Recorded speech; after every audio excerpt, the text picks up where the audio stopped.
السلام علیکم ورحمۃ اللہ وبرکاتہ۔ بڑی افسوسناک خبر، ایک بہت اچھے استاد، پرنسپل، کئی علماء کے استاد حضرت علامہ مولانا جناب عبدالقیوم شہید رحمۃ اللہ تعالی علیہ کو صبح شہید کر دیا گیا،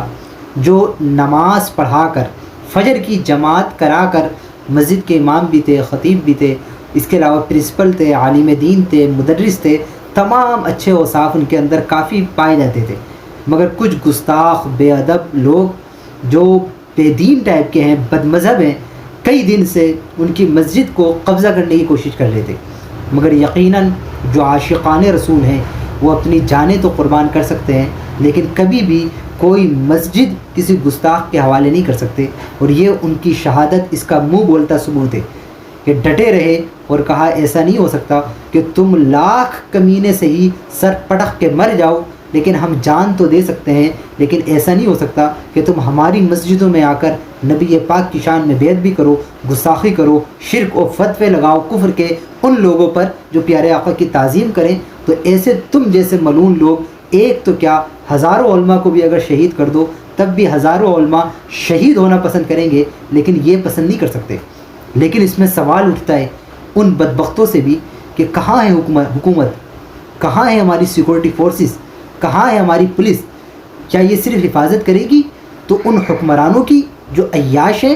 بے دین ہیں، دین سے دور، اور جو ایسا شخص جو دیندار ہے، عالم ہے، ہزاروں لوگوں کی رہنمائی کرنے والا شخص، اس کے لیے کوئی تحفظ کا سامان نہیں ہے؟ بہت زیادہ افسوس کی بات ہے، اور ڈوب کے مر جانا چاہیے ایسے حکمرانوں کو کہ جو اپنی حفاظت کے لیے ہزاروں گاڑیاں لگا دیتے ہیں،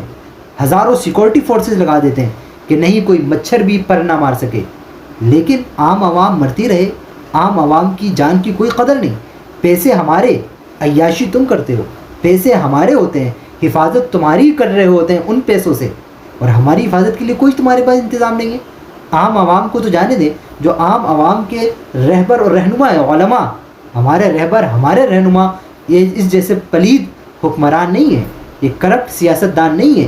ہمارے جو رہبر اور رہنما ہیں وہ صحیح معنوں میں علماء ہیں، جن کو قرآن نے عزت دی ہے، حدیث پاک میں نبی پاک نے عزت دی ہے، لیکن افسوس وہ بیچارے کتنی سادگی سے تنہا تشریف لے جا رہے ہیں،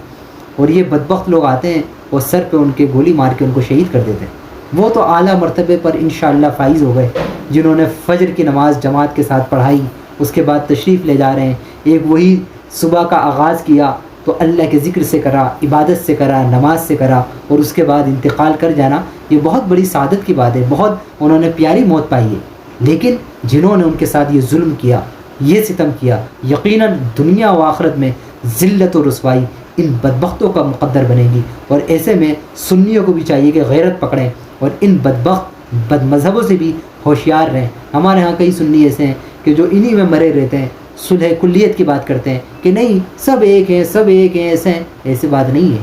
جو نبی پاک کا عاشق ہے وہ الگ ہے، جو نبی پاک کا گستاخ ہے وہ الگ ہے، دونوں میں زمین و آسمان کا فرق ہے، کبھی بھی یہ دونوں ایک نہیں ہو سکتے، دونوں الگ الگ ہیں۔ تبھی یہ دلیل ہوتی ہے کہ علماء اپنی جانیں تو دے سکتے ہیں ہزاروں، لیکن ایسا نہیں ہو سکتا کہ ان جیسے چماروں کو اپنی مسجد دے دی جائے کہ اس میں تم لوگ آگ اور پیارے آقا کی شان میں گستاخی کرو۔ یہ کوئی مسلمان بھی کبھی بھی برداشت نہیں کر سکتا۔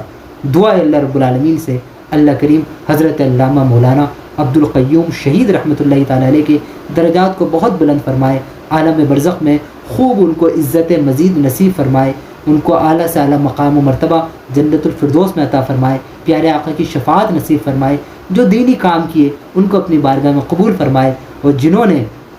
ان کو شہید کیا اللہ کریم ان کو بھی عبرت کا نشان بنائے۔ ایسے بدبخت جماعتوں کو، ایسی تنظیموں کو جو دہشت گرد ہیں، اللہ کریم ان کو بھی تباہ و برباد کر دے۔ ایسے بد مذہبوں کو اللہ منہ کالا کرے، ذلت و رسوائی ان کا مقدر فرما دے، جنہوں نے بھی اتنا زیادہ برا اور قبیح عمل کیا۔ آمین یا رب العالمین۔